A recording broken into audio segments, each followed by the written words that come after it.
सुप्रभात मेरे प्रिय विद्यार्थियों।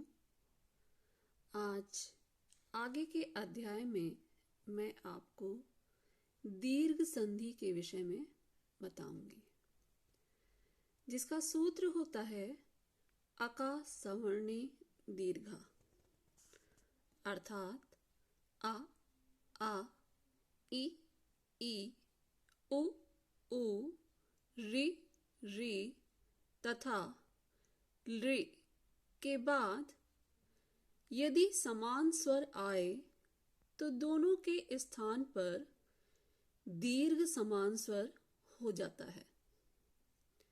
इसका पहला नियम है, यदि आ या आ के बाद यदि आ या आ आए तो दोनों मिलकर दीर्घ समान स्वर हो जाते हैं, अर्थात आ हो जाता है। इसके कुछ उदाहरण द्रष्टव्य हैं, जैसे सुख प्लस अर्थी अर्थात सुखार्थी, हिम प्लस आलय अर्थात हिमालय, देव प्लस आलय अर्थात देवालय, विद्या प्लस अर्थी अर्थात विद्यार्थी, महा प्लस अनुभव अर्थात महानुभाव।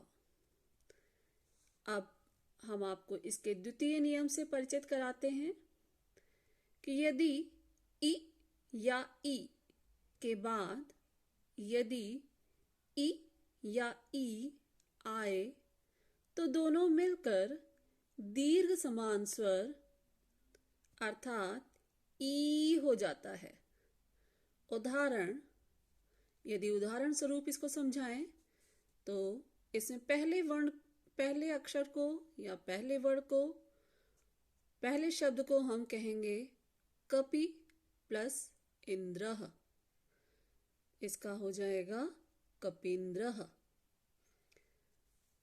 द्वितीय उदाहरण को लेते हैं तो क्या हो जाएगा, कवि प्लस ईशः कविशः, मही प्लस इंद्रः महींद्रः, नदी प्लस ईव नदीवः, श्री प्लस ईशः श्रीशः। तृतीय नियम के अंतर्गत हम ले जाएंगे कि यदि उ या उ के बाद उ या उ आए तो दोनों मिलकर ऊ हो जाता है, अर्थात बड़ा ऊ हो जाता है। इसके अंतर्गत हम उदाहरणों को लें तो इसमें उदाहरण आएगा भानु प्लस उदयः अर्थात भानुदयः, लघु प्लस उर्मी अर्थात लघुर्मी, सिंधु प्लस उर्मयः अर्थात सिंधुर्मयः, वधू प्लस उपदेशः अर्थात वधूपदेशः, भू प्लस ऊर्ध्वम भूर्ध्वम। यदि इसके हम चौथे नियम की तरफ चलते हैं तो इसमें क्या आ जाएगा कि री या ली के बाद हम री या ली लेते हैं तो दोनों मिलकर दीर्घ समान स्वर री हो जाता है, अर्थात री और री तथा री के स्थान पर री हो जाता है, क्योंकि री का प्रयोग हम वेदों में प्रयुक्त संस्कृत भाषा में ही करते हैं। लौकिक संस्कृत भाषा में इसका प्रयोग नहीं किया जाता है। यदि हम इसके उदाहरणों को लें तो मात्र प्लस ऋणम मातृणम, पितृ प्लस रिद्धि पितृधि, होत्र प्लस ऋकारः होत्रकारः।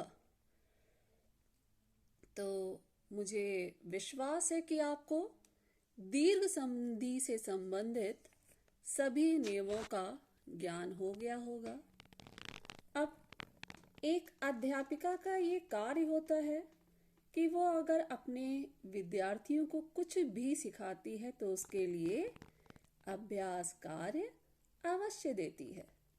तो यदि आप इस अभ्यास कार्य को अपनी अभ्यास पुस्तिका में करेंगे तो आपको ज्ञात होगा कि आपने इस संधि अर्थात दीर्घ संबंधी ज्ञान से क्या क्या सीखा है।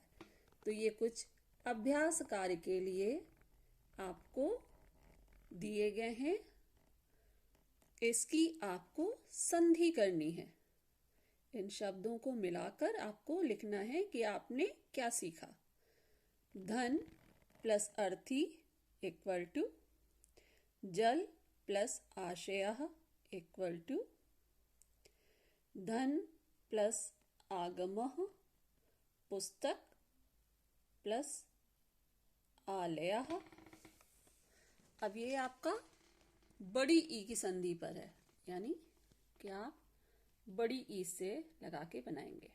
इसमें है आपका नदी प्लस ईश्वरः, क्षिति प्लस ईशः, प्रति प्लस ईक्षा, रवि प्लस इंद्रः। ये गा है आपका वधु प्लस उत्सवः, साधु प्लस उत्तमः, वधु प्लस उत्कर्षः, पितृ प्लस ऋणम, भातृ प्लस रिद्धि। तो मुझे लगता है कि आपको ये संधियाँ जो मैं सिखा रही हूँ इसका भली प्रकार से आप यदि अभ्यास के साथ कार्य करेंगे तो अवश्य ही आपको समझ में आएंगी। और यदि आपको ये वीडियो पसंद आया है तो आप इसको लाइक, शेयर और सब्सक्राइब करना ना भूलें।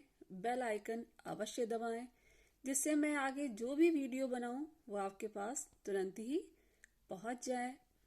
और आपकी ज्ञान के प्रति शुभकामनाएं मेरी तरफ से बहुत बहुत हैं।